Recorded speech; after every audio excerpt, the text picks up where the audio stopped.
On est dans le camion de ravitaillement. Ils sont bien mûrs les abricots par ici. Hein. Ouais. Ah oui, là ils sont vraiment bien. On est dans le camion des Gilets jaunes de Villefranche-Lauragais.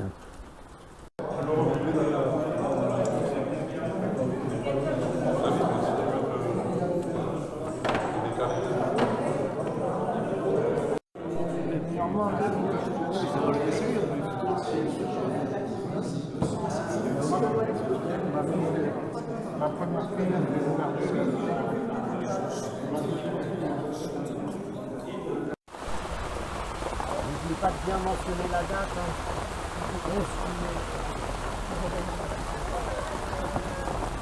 Les Gilets jaunes, c'est très organisé. Seulement, il faudrait faire venir quelques Cheyennes, quelques Apaches, quelques Sioux pour vous apprendre à monter des tentes.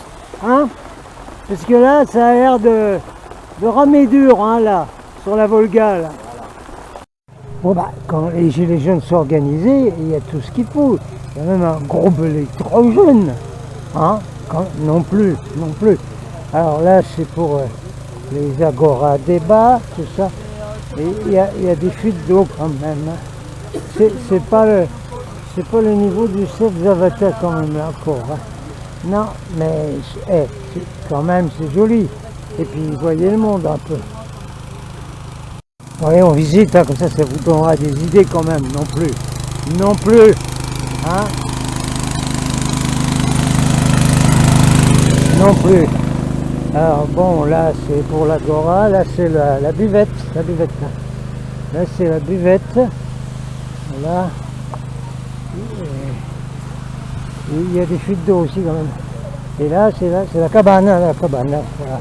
Et puis là il y a un parking privé là, d'un supermarché abandonné, et c'est le parking de Gilets jaunes. Oui, voilà.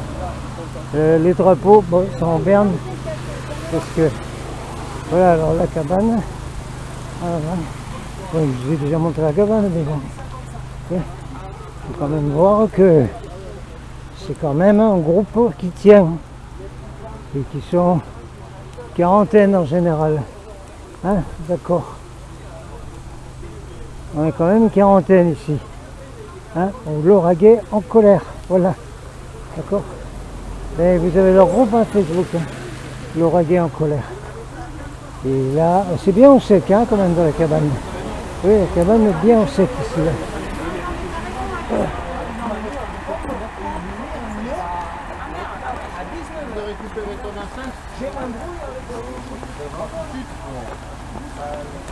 Des gens avec des capacités spéciales pour faire les choses. Alors qu'il y a plein de choses que j'arrive à manier les langages, mais je suis dans l'anarchisme depuis que j'ai 14 ans. Et j'étais formé pour personnes de 90 années qui nous disaient que pour un anarchiste, la meilleure façon de faire de la propagande, c'est savoir prendre la parole et la prendre. Et au lieu de raconter des grandes choses, parler comme tu parles sur ce qui te touche et tout, parce que les gens ils t'écoutent quand ils parlent comme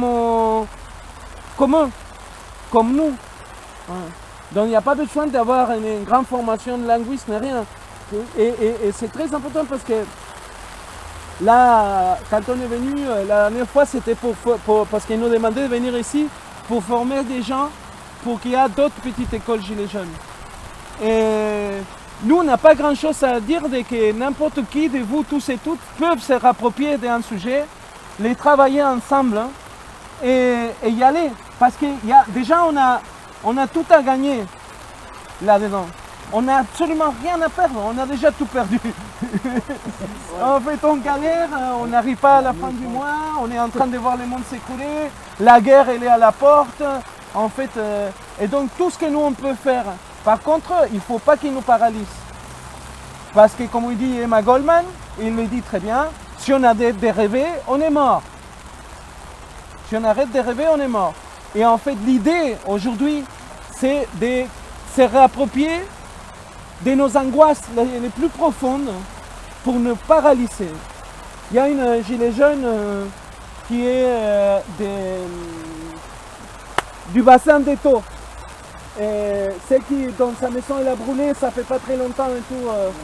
Et elle, qui venait au moment des moments des Gilets jaunes, elle faisait un petit truc pour accueillir des Gilets jaunes, des gens qui avaient subi des traumatismes par la violence de la police et tout cela.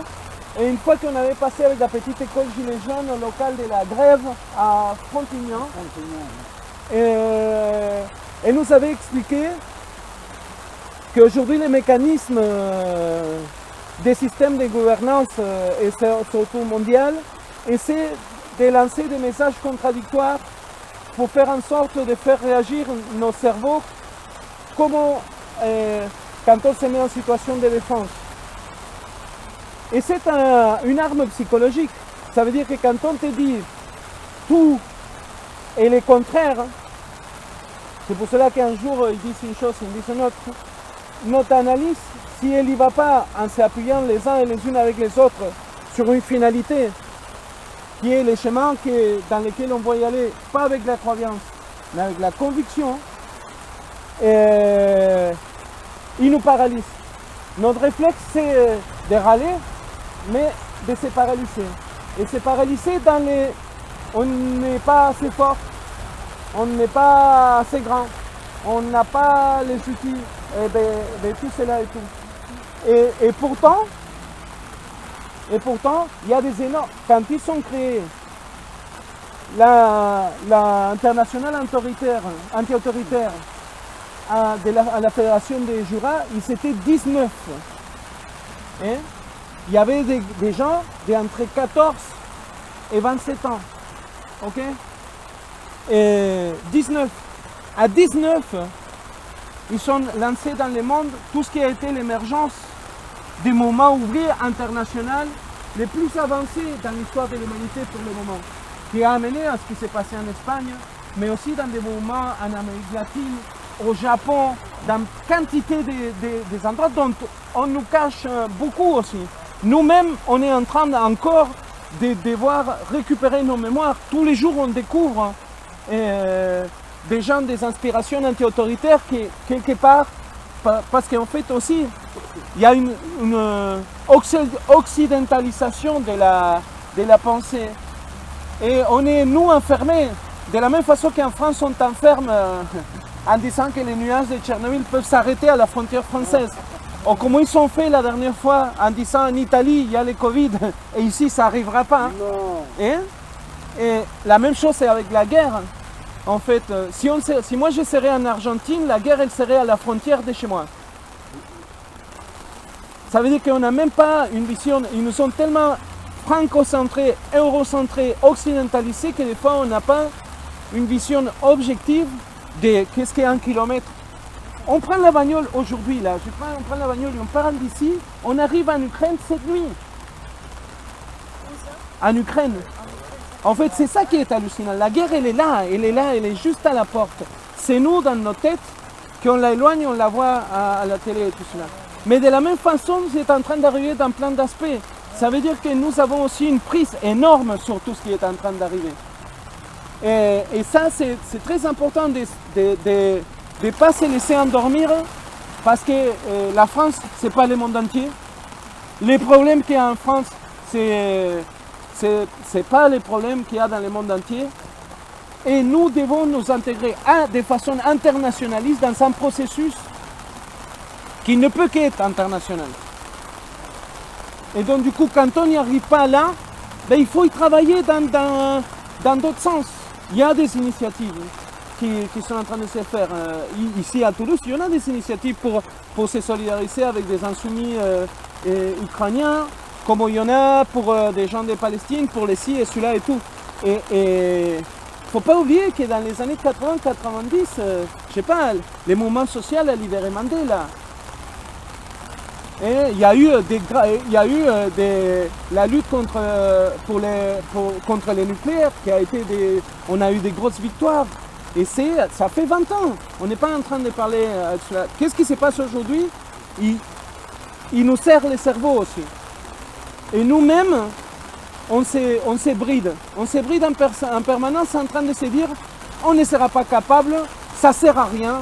Et bien c'est ça, si on te le répète, répète ça à un gamin du matin au soir, ben, il ne pourra rien faire. Voilà. Alors, je pense que dans l'expérience qu'on y voit dans Bible Utopie, il faut penser que les degrés, c'était les bords de l'esclavage, c'était l'esclavage. Les gens, ils vivaient, ils bossaient 3 mois dans un condomaine où ils habitaient chez les patrons, à bouffer de la merde, et comme ils se sont couchés pauvres, ils se sont réveillés riches. Et ce n'est pas dans l'histoire de l'humanité la première fois que ça arrive. Il y a des empires qui sont tombés de plus haut que celui qui sont en train de tomber aujourd'hui. La différence aujourd'hui, c'est la maîtrise de la communication et notre perméabilité à tout cela. Faire pour s'auto-organiser. Il faut que partout, on fasse un peu la même chose. On a fait un débat sur l'auto-organisation déjà en mars à Villefranche. C'est super compliqué d'avoir du monde en fait, mais il faut faire ça tout le temps. La petite école Gilets jaunes, c'est pareil, ils tournent en France, ils font des trucs. C'est ce qu'il faut, se réunir entre vous dans la montagne pour faire, je sais pas, un stage de survie ou j'en sais trop rien. Pourquoi pas? Ouais. Mais le but du jeu, c'est quand même d'essayer d'amener les gens à vouloir s'auto-organiser. Donc comment on fait? Ben, on fait des journées comme ça, bon, c'est un peu dommage qu'ils flottent et qu'ils fassent orage, mais je pense qu'il faut essayer de faire ça un peu partout, le maximum. Mais il faut être sur des bases saines. Et là, aujourd'hui, pour moi, le but du jeu, c'était quand même de voir comment on fait pour être sur des bases saines. Et je crois qu'il faut vraiment qu'on discute de comment on s'auto-organise. Les AG régulières, les mandats à révocation, n'importe quand, etc. Tout ça, c'est des choses qu'il faut que tous on ait à l'esprit et qu'on répète tout le temps. Notre boulot aujourd'hui, c'est le boulot qu'ils faisaient avant 36, pendant 70 ans. Quoi. Et c'est ça notre taf aujourd'hui. On n'arrivera pas comme ça à avoir la masse qui est sortie en 2018 sur un coup de... Et même presque, je dirais que presque ça ne m'intéresse pas trop en fait. Parce que moi, ce que je veux, c'est foutre en l'air le système pour en faire un autre où c'est la démocratie directe. Si c'est foutre en l'air quelqu'un qui est au pouvoir pour que le premier qui arrive derrière, il fasse la même chose, bah ouais. Ça m'intéresse pas. Ça m'intéresse pas. On est quand même suffisamment nombreux, je crois, à vouloir autre chose et à vouloir s'organiser autrement. Donc c'est de ça qu'il faut parler tout le temps, tout le temps, tout le temps. Avec les gens quand on fait sur le marché, etc. Et entre nous pour nous mettre encore plus au point.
Y el anhelo de la mecha, Rosario, buena cosecha.